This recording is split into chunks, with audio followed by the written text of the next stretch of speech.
Vítajte, ja som Rastislav a toto je počítačový zdroj, ktorý je upravený tak, že je v ňom ventilátor, ktorý je cez elektrické odpory, diódy a kondenzátory pripojený k elektrickej sieti.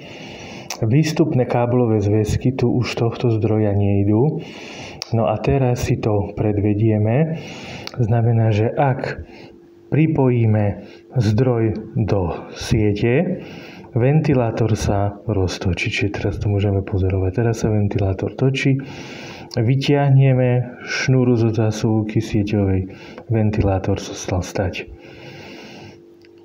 Opäť vsunieme zásuvku do zásuvky v múre, ventilátor sa roztočí.